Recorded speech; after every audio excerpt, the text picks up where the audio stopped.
So we've used about 3-4 Quranic verses to show that Isa alayhi salam will return. Now we'll mention a few ahadith. The first hadith being the famous hadith that we've mentioned before, that the Prophet sallallahu alaihi wasallam, one time the Sahaba Kiram, they were sat amongst themselves and they were discussing the final hour. وَنَحْنُ نَتَذَاكَرُ فَقَالَ مَا تَذَاكَرُونَ.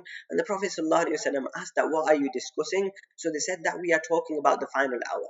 So the Prophet ﷺ said that it will not occur until you do not see 10 signs before it. فذكر الدخان والدجال والدابة وطلوع الشمس من مغربها ونزول عيسى ابن مريم صلى الله عليه وسلم. So from the 10 major signs that will occur before the final hour, one of them that the Prophet ﷺ mentioned, he said that the return of Isa ibn Maryam sallallahu alaihi.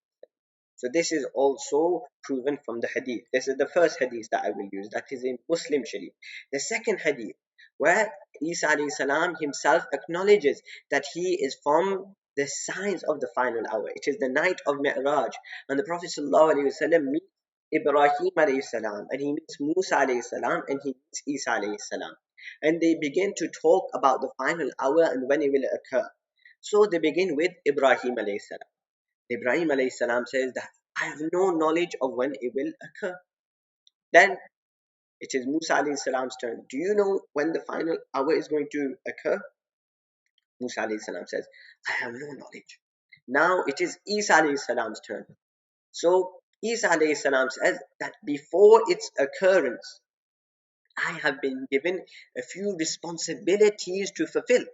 I must fulfill a few tasks before its occurrence. As for when the actual final hour will take place, I have no knowledge. Yes, before it takes place though, I have to complete some errands.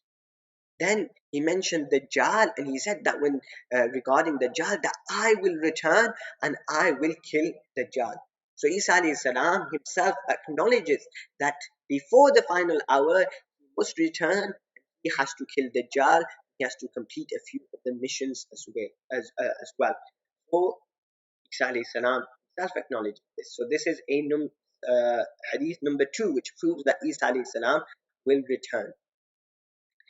And apart from this, there are many ahadith which we'll study later on, which mention the return of Isa alayhi salam. But at this point, what I will mention is that there is a book which Allama Anwar Shah Kashmiri rahmatullahi alayhi has written, At-Tasrih bima tawatara fi nuzul al-Masih. And he has mentioned roughly 100 ahadith about the return of Isa alayhi